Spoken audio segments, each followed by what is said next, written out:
Welcome back to physics junction.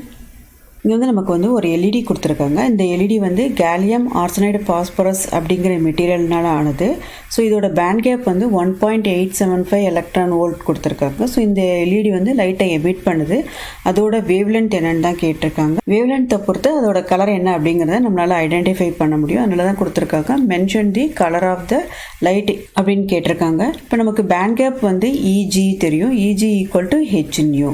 So இதோட value தான் நமக்கு எவ்வளோ கொடுத்துருக்காங்கன்னா 1.875 எலக்ட்ரான் வோல்ட் கொடுத்துருக்காங்க. ஸோ அது போக இங்கே நமக்கு வந்து C equal to nu lambda அப்படிங்கிற ஒரு ரிலேஷன் தெரியும். சி வந்து வெலாசிட்டி ஆஃப் லைட்டு, நியூ வந்து ஃப்ரீக்வன்சி, லாம்டா வந்து wavelength of the light. So சியோட வேல்யூ வந்து 3 × 10⁸ மீட்டர்/செகண்ட் அப்படின்னு தெரியும். இதுலேருந்து நம்ம நியூ கேல்குலேட் பண்ணுறோம். இப்போ new equal to C over lambda. இப்போ இந்த நியூயோட எக்ஸ்பிரஷன் நம்ம எதில் சப்ஸ்டியூட் பண்ணுறோம்னா பேண்ட் கேப்போட வேல்யூவில் சப்ஸ்டியூட் பண்ணுறோம். இப்போ E G equal to H times C over lambda இருக்குது. ஸோ இங்கே டேர்ம்ஸை அரேஞ்ச் பண்ணி நம்ம லாம்டா வந்து எப்படி எழுதுறோம்னா H times C over E G அப்படின்னு எழுதுகிறோம். இங்கே இஜி வந்து நமக்கு 1.875 எலக்ட்ரான் வோல்ட்டுன்னு இருக்குது. இதை நம்ம ஜூல்ஸில் கன்வெர்ட் பண்ணணும். ஜூல்ஸில் கன்வெர்ட் பண்ணுறதுக்கு இந்த எனர்ஜி வேல்யூவை நம்ம வந்து சார்ஜ் ஆஃப் தி எலக்ட்ரானால் மல்டிப்ளை பண்ணணும். சார்ஜ் ஆஃப் த எலக்ட்ரான் வந்து 1.60 × 10⁻⁹. ஸோ இப்போ இதை மல்டிப்ளை பண்ணுறப்ப நமக்கு இஜியோட வேல்யூ வந்து எதில் கிடைக்குதுன்னா ஜூல்ஸில் கிடைக்குது. ஸோ இப்போ இஜியோட வேல்யூ நமக்கு இப்போ என்ன இருக்குன்னா 3.00375 × 10⁻⁹ இருக்குது. That is in joules. Planck's கான்ஸ்டன்ட்டோட வேல்யூ வந்து நமக்கு எவ்வளோ கொடுத்துருக்காங்கன்னா 6.6 × 10⁻34 ஜூல் செகண்ட். ஸோ அதை இங்கே நம்ம சப்ஸ்டியூட் பண்ணியிருக்கோம். சியோட வேல்யூ வந்து நமக்கு தெரியும் 3 × 10⁸ மீட்டர்/செகண்ட். ஸோ இப்போ எல்லா வேல்யூஸையும் சப்ஸ்டியூட் பண்ணுறப்ப நமக்கு லாம்டா வந்து எவ்வளோ கிடைக்குதுன்னா 6.5917 × 10⁻⁷ கிடைக்குது. ஸோ இதை வந்து நம்ம நானோமீட்டரில் கன்வெர்ட் பண்ணுறப்ப 660 நானோமீட்டர்னு கிடைக்குது. ஸோ வேவ்லென்த் வந்து லாம்டா ஈக்குவல் டு 660 நானோமீட்டர். அப்போ வேவ்லென்த் வந்து 660 நானோமீட்டராக இருந்தால் அது வந்து என்ன கலர்னா ரெட் கலர். ஸோ அப்போ இங்கே வந்து நமக்கு கேலியம் ஆர்சனைடு பாஸ்பரஸ் எல்இடி வந்து எமிட் பண்ண லைட்டோட கலர் வந்து ரெட். நம்மளோட இந்த சம்மில் என்ன கொடுத்துருக்காங்கன்னா விசிஇ அட் சேச்சுரேஷன் ரீஜன் வந்து 0.2 வோல்டேஜ்னு கொடுத்துருக்காங்க. Current gain beta equal to 50 கொடுத்துருக்காங்க. Find the minimum base current IB. So அப்போ பேஸ் கரண்ட் தான் இப்போ நம்ம கேல்குலேட் பண்ண போகிறோம். விசிஇ வந்து 0.2 வோல்ட்டு அண்ட் பீட்டா வந்து 50. ஸோ விசிஇங்கிறது வந்து த voltage between collector and emitter. So இது வந்து எப்போவுமே எவ்வளோ இருக்கும்னா நமக்கு இன் சேச்சுரேஷன் ரீஜனில் 0.2 வோல்டேஜ் தான் இருக்கும். இப்போ கரண்ட் கெயின்குரிய எக்ஸ்பிரஷன் பீட்டாவை நம்ம எப்படி எழுதலாம்னா output current over input current. இதில் இருந்தால் நம்ம என்ன செய்ய போகிறோம்னா பேஸ் கரண்ட் கண்டுபிடிக்க போகிறோம். அப்போ base current I B equal to I C over beta. இப்போ ஐசி வேல்யூ கண்டுபிடிக்கிறதுக்கு நம்ம கிரிச்சாஃப்ஸ் வோல்டேஜ் லா யூஸ் பண்ணுறோம். ஸோ கிரிச்சாஃப்ஸ் வோல்டேஜ் லாலேருந்து நம்ம என்ன எழுதலாம்னா the voltage between this point and this point, that is 3 volt and the ground point. அதான் நம்ம இங்கே எழுதியிருக்கோம். 3 minus அதுக்கப்புறம் voltage across the resistance 1 kilo ohm. So 1 kilo ohmங்கிறது வந்து 1000 ohm. அதுக்கப்புறம் இங்கே போகிற கரண்ட் வந்து ஐசி. ஏன்னா இது வந்து கலெக்டர் டெர்மினல், அதில் இதை வந்து ஐசின்னு எடுத்திருக்கோம். இப்போ 3 minus IC times 1000 minus 0.2 voltage. So இந்த 0.2ங்கிறது என்னதுன்னா VCE saturation. That is voltage between collector and emitter in the saturation region. அதான் 0.2. ஸோ இதை நம்ம சிம்பிளிஃபை பண்ணுறப்ப நமக்கு என்ன கிடைக்குதுன்னா 1000 டைம்ஸ் ஐசி ஈக்குவல் டு 2.8. இதுலேருந்து ஐசி கேல்குலேட் பண்ணால் நமக்கு என்ன கிடைக்குதுன்னா so IC equal to 2.8 milli ampere கிடைக்குது. ஸோ இப்போ நமக்கு ஐசியோட வேல்யூ தெரியும், பீட்டாவோட வேல்யூ தெரியும். இதில் நம்மளால் பேஸ் கரண்ட்டை வந்து கேல்குலேட் பண்ண முடியும். இப்போ base current I B equal to 2.8 × 10⁻³ over 50. That is equal to 56 micro ampere. So இப்போ வந்து நெக்ஸ்ட் சம் பார்க்கலாம். A transistor of alpha equal to 0.99 and V B E equal to 0.7 is connected in the common emitter configuration. If the transistor is in saturation region find the value of the collector current அப்படின்னு கேட்டிருக்காங்க. So transistor வந்து common emitter கான்ஃபிகரேஷனில் இருக்குது. ஆல்ஃபாவோட value வந்து 0.99 கொடுத்துருக்காங்க. இங்கே VBE equal to 0.7 voltage கொடுத்துருக்காங்க. இது வந்து இன் ஆக்டிவ் ரீஜன். இப்போ இங்கே வந்து என்ன கேட்டிருக்காங்கன்னா if the transistor is in saturation region find the value of collector current ன்னு கேட்டிருக்காங்க. அப்போ நம்ம VBE in saturation region எடுக்கணும். ஸோ VBE in saturationல பார்த்தோம்னா எப்படி இருக்கும்னா 0.8 வோல்ட் இருக்கும். அதே மாதிரி நம்ம கலெக்டர் எமிட்டர் வோல்டேஜ் VCE வந்து பார்க்குறப்ப இன் ஆக்டிவ் ரீஜனில் 0.3 வோல்ட் இருக்கும். இன் சேச்சுரேஷன் ரீஜனில் அது 0.2 வோல்ட் இருக்கும். ஸோ இப்போ நம்ம இந்த சர்க்யூட் எக்ஸ்ப்ளனேஷன் பார்க்கலாம். ஸோ இங்கே அப்ளைடு வோல்டேஜ் வந்து நமக்கு 12 வோல்ட் இருக்குது. ஸோ இங்கே ஒரு 1 கிலோ ஓம் ரெசிஸ்டன்ஸ் இருக்குது. ஸோ இப்போ வோல்டேஜ் அப்ளை பண்ணோடனே கரண்ட் இங்கே ஃப்ளோ ஆக ஆரம்பிக்கும். ஸோ இங்கே வந்து அப்ளைடு வோல்டேஜ் வந்து 12. ஸோ அப்போ இதனால் இங்கே வந்து ஒரு கரண்ட்டு ஃப்ளோ ஆகுது. ஸோ இந்த கரண்ட் வந்து இந்த பாயிண்ட்டை வந்து ரீச் பண்ண உடனே என்ன ஆகுதுன்னா இந்த கரண்ட் ஐ வந்து ஐபி அண்ட் ஐசியை ஸ்ப்ளிட் ஆகுது. ஸோ ஐபி வந்து இந்த பக்கம் நமக்கு பேஸ்க்கு போயிடுது. ஐசிங்கிற கரண்ட் வந்து இங்கே கலெக்டருக்கு வர கரண்ட்டு. ஸோ அதனால தான் இது ஐபி அண்ட் ஐசி அப்படின்னு மார்க் பண்ணியிருக்கோம். ஸோ இப்போ முதல்ல வந்து நம்ம வந்து கிர்ச்சாஃப்ஸ் வோல்டேஜில் யூஸ் பண்ணி இந்த total voltage around this loop வந்து நம்ம கேல்குலேட் பண்ண போகிறோம். அதாவது 12 வோல்ட்டுக்கும் இந்த கிரவுண்ட் பாயிண்ட்டுக்கு இடையில வந்து நம்ம கேல்குலேட் பண்ண போகிறோம். ஸோ அப்போ இங்கே வந்து நமக்கு 12 வோல்ட் இருக்குது. ஸோ முதல்ல அந்த 12 வோல்ட் எழுதிக்கிறேன். அதுக்கப்புறம் இங்கே வந்து நமக்கு 1 கிலோ ஓம் இருக்குது. ஸோ ஐயை வந்து நம்ம எப்படி எழுதலாம்னா ஐசி ப்ளஸ் ஐபின்னு எழுதலாம். அது collector current plus base current. So இந்த பாயிண்ட்டுக்கு அப்புறம் தான் அது வந்து என்ன ஆகுதுன்னா ஸ்ப்ளிட் ஆகுது. அது வரைக்கும் அது ஐயாக தான் இருக்கும். ஸோ அதனால் நம்ம இந்த கரண்ட்டை வந்து ஐன்னு எடுத்துக்கிறோம். ஸோ ஆனால் நம்ம இங்கே எக்ஸ்பிரஷனில் எழுதுகிறப்ப என்ன செய்யறோம்னா ஐக்கு பதிலாக ஐசி ப்ளஸ் ஐபின்னு எடுத்துக்கிறோம். இங்கே உள்ள ரெசிஸ்டன்ஸ் வந்து 1 கிலோ ஓம். அப்போ இந்த ரெசிஸ்டன்ஸையும் இந்த கரண்ட்டையும் நமக்கு மல்டிப்ளை பண்ணுறப்ப voltage drop across this 1 kilo ohm கிடைக்கும். ஸோ அதுதான் இங்கே நம்ம எழுதியிருக்கோம். அப்போ 12 minus IC plus IB times 1 kilo ohms. இங்கே வந்து நம்ம எல்லாமே கிலோ ஓம்ஸில் தான் யூஸ் பண்ணியிருக்கோம். ஸோ நெக்ஸ்ட் வந்து நமக்கு வந்து இங்கே 10 கிலோ ஓம் ரெசிஸ்டன்ஸ் இருக்குது. இந்த பாயிண்ட்டுக்கு அப்புறமும் இந்த கரண்ட் வந்து இப்போ நமக்கு எப்படி ஸ்ப்ளிட் ஆயிரும்னா ஐபின்னு ஸ்ப்ளிட் ஆயிரும்.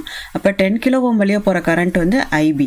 ஸோ இப்போ ரெசிஸ்டன்ஸ் வந்து 10 கிலோ ஓம், கரண்ட்டோட வேல்யூ வந்து ஐபி. ஸோ இது ரெண்டையும் மல்டிப்ளை பண்ணுறப்ப நமக்கு இங்கே உள்ள வோல்டேஜ் ட்ராப் கிடைக்கும். அதை நம்ம எழுதியிருக்கோம் 10 ஐபி மைனஸ் விபிஇ. ஸோ விபிஇனா voltage between base and emitter, அது வந்து மைனஸ் விபிஇ. ஸோ அதுக்கப்புறம் இங்கே வந்து நமக்கு ஒரு 1 கிலோ ஓம் ரெசிஸ்டன்ஸ் இருக்குது. ஸோ இங்கே வர கரண்ட் வந்து நமக்கு ஐபி இருக்குது. அப்புறம் இந்த சைட்லேருந்து வர கரண்ட் ஐசி. ஸோ அப்போ இங்கே அகெயின் டோட்டல் கரண்ட் வந்து இப்போ எப்படி ஆயிரும்னா நமக்கு ஐ ஆயிரும். ஸோ ஐக்கு பதிலாக நம்ம என்ன போடலாம்னா ஐசி ப்ளஸ் ஐபி அண்ட் ரெசிஸ்டன்ஸோட வேல்யூ வந்து 1 கிலோ ஓம். ஸோ அப்போ அதையும் போட்டாச்சு. இப்போ இங்கே வந்து total voltage around the loop வந்து நம்ம இங்கே எழுதிட்டோம். That is equal to 0. இங்கே விபிஇயோட வேல்யூ வந்து 0.8. இன் சேச்சுரேஷன் ரீஜனில் 0.8. அதனால் 0.8 அப்படின்னு சப்ஸ்டியூட் பண்ணியிருக்கோம். ஸோ அப்போ இந்த ஈக்குவேஷனை நம்ம சிம்ப்ளிஃபை பண்ணுறப்ப நமக்கு என்ன கிடச்சிருக்குன்னா 2IC plus 12IB equal to 11.2 வோல்டேஜ்னு கிடச்சிருக்கு. இப்போ செகண்ட் வந்து நம்ம என்ன பண்ணுறோம்னா Kirchhoff's voltage law for collector emitter loop போடுறோம். ஸோ கலெக்டர் எமிட்டர் லூப் வந்து இந்த க்ரீன் கலர் லைனால் ரெப்ரசன்ட் ஆகிருக்கு.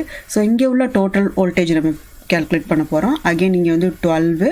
ஸோ அதுக்கப்புறம் இங்கே நமக்கு என்ன இருக்குதுன்னா கரண்ட் ஐ இருக்குது. அதை வந்து ஐசி ப்ளஸ் ஐபின்னு எழுதலாம். ரெசிஸ்டன்ஸோட வேல்யூ வந்து 1 கிலோ ஓம். இப்போ 12 minus IC plus IB times 1 இருக்குது. ஸோ நெக்ஸ்ட் வந்து இங்கே ஒரு 1 கிலோ ஓம் இருக்குது. ஸோ இங்கே போகிற கரண்ட் வந்து ஒன்லி த கலெக்டர் கரண்ட்டு மட்டும் இருக்கும். அதனால் ஐசி டைம்ஸ் 1 அப்படின்னு எழுதியிருக்கேன். நெக்ஸ்ட் வந்து விசிஇ. விசிஇ வந்து voltage between collector and emitter. So minus VCE minus அப்புறம் லாஸ்ட் வந்து இந்த ரெசிஸ்டன்ஸு. ஸோ இது 1 கிலோ ஓம். இங்கே உள்ள கரண்ட் வந்து ஐசி ப்ளஸ் ஐபி. இப்போ IC plus IB times 1 equal to 0. So இது வந்து Kirchhoff's voltage law for collector emitter loop. So இங்கே விசிஇயோட வேல்யூ நம்ம எதை சப்ஸ்டியூட் பண்ணுறப்ப 0.2 சப்ஸ்டியூட் பண்ணுறோம். ஸோ இப்போ 0.2 சப்ஸ்டியூட் பண்ணுறப்ப நமக்கு என்ன கிடைக்குதுன்னா 3IC plus 2IB equal to 11.8 கிடச்சிருக்கு. ஸோ இங்கே ஈக்குவேஷன் 1 இருக்குது, இங்கே ஈக்குவேஷன் 2 இருக்குது. இது ரெண்டையும் நம்ம சிம்ப்ளிஃபை பண்ணுறோம். சிம்ப்ளிஃபை பண்ணுறப்ப நமக்கு IB equal to 0.3125 milli ampere and collector current IC equal to 3.725 milli ampere கிடச்சிருக்கு. ஸோ இது நம்மளோட 9th சம். ஸோ இதில் வந்து நமக்கு ஒரு டிரான்சிஸ்டரோட கரண்ட் கெயின் வந்து 15 கொடுத்துருக்காங்க. பேஸ் எமிட்டர் வோல்டேஜ் வந்து 600 மில்லி வோல்ட்னு கொடுத்துருக்காங்க. இப்போ நம்ம கண்டுபிடிக்க வேண்டியது வந்து எமிட்டர் கலெக்டர் வோல்டேஜ் கண்டுபிடிக்கணும். ஸோ எமிட்டர் கலெக்டர் வோல்டேஜ் கண்டுபிடிக்கிறதுக்கு நமக்கு விஇ அப்புறம் விசி தேவைப்படுது. ஸோ விஇ வந்து நமக்கு 3 வோல்ட்டுன்னு தெரியும். ஸோ இது சர்க்யூட் டயக்ராமில் இருந்து விசியோட வேல்யூ தெரியாது. ஸோ இப்போ விசியோட வேல்யூ தான் நம்ம கேல்குலேட் பண்ண வேண்டியது இருக்குது. ஸோ விசியோட வேல்யூ கேல்குலேட் பண்ணுறதுக்கு முதல்ல நம்ம விபி கேல்குலேட் பண்ணணும், அதுக்கப்புறம் ஐபி கேல்குலேட் பண்ணணும், அதுக்கப்புறம் ஐசி கேல்குலேட் பண்ணணும். ஸோ இதில் இருந்தால் நம்மளால் என்ன செய்ய முடியும்னா விசி கேல்குலேட் பண்ண முடியும். ஸோ இப்போ அதான் நம்ம பார்க்க போகிறோம். ஸோ ஃபர்ஸ்ட் வந்து நம்ம கிர்ச்சாஃப்ஸ் வோல்டேஜில் அப்படி நம்ம என்ன கேல்குலேட் பண்ண போகிறோம்னா விபி கேல்குலேட் பண்ணுறதுக்கு voltage between 3 volt and the ground point. So அதான் நம்ம எழுதியிருக்கோம். ஸோ என்ன எழுதியிருக்கோம்னா V E minus V E B minus V B equal to 0. So இதிலேருந்து நம்ம என்ன கேல்குலேட் பண்ணுறோம்னா விபி கேல்குலேட் பண்ணுறோம். இப்போ V B equal to V E minus V E B. So விஇயோட வேல்யூ வந்து 3 வோல்ட்டு. அப்புறம் விஇபியோட வேல்யூ வந்து நமக்கு எவ்வளோன்னு கொடுத்துருக்காங்கன்னா 0.6 வோல்ட்டுன்னு கொடுத்துருக்காங்க. ஸோ இதுதான் இங்கே நம்ம எழுதியிருக்கோம். அப்போ VB equal to 3 minus 0.6 equal to நமக்கு என்ன கிடச்சிருக்குன்னா 2.4 வோல்ட் கிடச்சிருக்கு. இப்போ விபி தெரிஞ்சிருச்சு. இப்போ இங்கே வந்து ரெசிஸ்டன்ஸோட வேல்யூ என்ன கொடுத்துருக்காங்கன்னா 60 கிலோ ஓம்ஸ் கொடுத்துருக்காங்க. இப்போ வோல்டேஜ் விபியோட வேல்யூ வந்து 2.4 நம்ம கண்டுபிடிச்சிருக்கோம். இதை வச்சு நம்ம என்ன கண்டுபிடிக்கலாம்னா ஐபி கேல்குலேட் பண்ணலாம். அப்போ IB equal to VB over 60 times 10⁻3. இதுலேருந்து நமக்கு என்ன கிடைக்குதுன்னா 40 ஆம்பியர், அப்படி இல்லைன்னா இது வந்து 40 மைக்ரோ ஆம்பியர். ஸோ இப்போ நமக்கு பேஸ் கரண்ட் தெரிஞ்சிச்சு. இதுலேருந்து நம்ம என்ன செய்யலாம்னா கலெக்டர் கரண்ட்டை கண்டுபிடிக்கலாம். ஸோ கலெக்டர் கரண்ட்டை கண்டுபிடிக்கிறதுக்கு I C equal to beta I B. பீட்டாவோட வேல்யூ வந்து 50, ஐபியோட வேல்யூ வந்து 40 டைம்ஸ் 10⁻6. ஸோ இப்போ இதில் மல்டிப்ளை பண்ணுறப்ப நமக்கு என்ன கிடைக்குதுன்னா ஐசியோட வேல்யூ 2 மில்லி ஆம்பியர் கிடைக்குது. இப்போ ஐசி தெரியும். இதை வச்சு நம்ம என்ன கண்டுபிடிக்க போகிறோம்னா விசி கால்குலேட் பண்ண போகிறோம். ஸோ விசிங்கிறது வந்து voltage across this 500 ohms. So இப்போ இது வந்து கலெக்டர் டெர்மினல். ஸோ இங்கே உள்ள ரெசிஸ்டன்ஸ் வந்து 500 ஓம். கரண்ட்டோட வேல்யூ வந்து 2 மில்லி ஆம்பியர்னு தெரியும். ஸோ இதை வச்சு நம்ம என்ன கண்டுபிடிக்கலாம்னா வோல்டேஜ் கண்டுபிடிக்கலாம். Voltage we equal to resistance times current. இப்போ இதில் வந்து ஆர்சியோட வேல்யூ வந்து 500 அண்ட் ஐசியோட வேல்யூ வந்து 2 milli ampere. So 500 times 2 milli ampere போடுறப்ப நமக்கு விசி ஈக்குவல் டு 1 வோல்ட். இப்போ நம்ம விசி கண்டுபிடிச்சிட்டோம். விஇ வந்து ஆல்ரெடி நமக்கு சர்க்யூட் டயக்ராமில் 3 வோல்ட்டுன்னு கொடுத்துருக்காங்க. இப்போ விஇசி கண்டுபிடிக்கிறதுக்கு VE minus VC that is equal to 3 minus 1 equal to 2 volt. அப்போ விஇசியோட வேல்யூ வந்து நமக்கு 2 வோல்ட் கிடச்சிருக்கு. இதாக வந்து எமிட்டர் கலெக்டர் வோல்டேஜ். ஸோ இப்போ நம்ம பார்க்குறது 10th sum. Determine the current flowing through 3 ohm and 4 ohm resistors. So 3 ohm இங்கே இருக்குது, 4 ohm resistors இருக்குது. ஸோ இந்த சர்க்யூட்டில் நமக்கு பார்த்தோம்னா D1 D2 அப்படின்னு 2 டயோடு இருக்குது. ஸோ மிடில் வந்து ஒரு சப்ளை இருக்குது. நம்ம வந்து current through 3 ohm and 4 ohm தான் கேல்குலேட் பண்ண போகிறோம். இப்போ இந்த சர்க்யூட்டில் பார்க்குறப்ப சப்ளையோட பாசிட்டிவ் வந்து டயோடு D1ஓட பாசிட்டிவோட கனெக்ட் ஆகிருக்கு. அப்போ நமக்கு இந்த லெஃப்ட் சைடு பார்த்தோம்னா என்ன ஆகுதுன்னா ஃபார்வர்ட் பயஸ் ஆகுது. இதே இது ரைட் சைடு பார்க்குறப்ப என்ன இருக்குன்னா 12 வோல்ட்டோட பாசிட்டிவ் வந்து டயோடு D2ஓட நெகட்டிவோட கனெக்ட் ஆகிருக்கிறதுனால இந்த சர்க்யூட் வந்து எப்படி இருக்குன்னா ரிவர்ஸ் பயஸ் ஆகுது. அப்போ இந்த டயோடு D2 வந்து ஒரு ஓப்பன் சுவிட்சை ஆக்ட் பண்ணிகிட்ருக்கு. அப்போ இங்கே வந்து no current flows through this 3 ohm resistor. So இங்கே வந்து இது வந்து ஓப்பன் சர்க்யூட், இங்கே வந்து பிரேக் ஆகிருக்கு. அப்போ டயோடு D2 வந்து ரிவர்ஸ் பேஸ் ஆகிறதுனால நமக்கு வந்து no current through the 3 ohm resistor. அப்போ கரண்ட் I2 ஈக்குவல் டு நமக்கு என்ன கிடச்சிருக்குன்னா 0 ஆம்பியர் கிடச்சிருக்கு. இப்போ நமக்கு சப்ளைலேருந்து போகிற வோல்டேஜ் வந்து இந்த பாயிண்ட்டை ரீச் ஆனவொன்னே என்ன ஆகுதுன்னா கரண்ட் I1 அண்ட் I2 அப்படின்னு ஸ்ப்ளிட் ஆகுது. ஸோ இந்த கரண்ட் I2 தான் என்ன செஞ்சிட்ருக்குன்னா 3 ohm வழியாக போகுது. இப்போ இங்கே 0ன்னு சொன்னதுனால I2ஓட வேல்யூ வந்து நம்ம எப்படி எடுத்துட்டோம்னா 0ன்னு எடுத்திருக்கோம். இப்போ நம்ம I1 கேல்குலேட் பண்ணணும். இங்கே ரெசிஸ்டன்ஸஸ் 2 ohm அண்ட் 4 ohm வந்து எப்படி இருக்குன்னா சீரீஸில் கனெக்ட் ஆகிருக்கு. ஸோ 2 ரெசிஸ்டன்ஸஸ் வந்து சீரீஸில் கனெக்ட் ஆகிருந்ததுன்னா அது வழியாக போகிற கரண்ட் வந்து எப்படி இருக்கும்னா சேமாக இருக்கும். அப்போ சேம் கரண்ட் I1 தான் செஞ்சிட்ருக்குன்னா இந்த 2 ரெசிஸ்டன்ஸ் வழியாகவும் ஃப்ளோ ஆகிட்டு இருக்குது. ஸோ இப்போ இந்த லெஃப்ட் சைடில் நமக்கு டோட்டல் ரெசிஸ்டன்ஸ் எவ்வளோ இருக்குது அப்படின்னு பார்க்குறோம். அப்போ டோட்டல் ரெசிஸ்டன்ஸ் வந்து 2 ohm + 4 ohm that is equal to 6 ohm இருக்குது. அப்போ அப்ளைடு வோல்டேஜ் வந்து 12 வோல்ட் இருக்குது. டோட்டல் ரெசிஸ்டன்ஸ் வந்து நமக்கு என்ன இருக்குதுன்னா 6 ohm இருக்குது. அப்போ current through the resistance R equal to 4 ohm நம்ம வந்து கேல்குலேட் பண்ணலாம். அது வந்து I1. So I1 equal to V/R. வியோட வேல்யூ வந்து 12, ஆரோட வேல்யூ வந்து 6 ohms.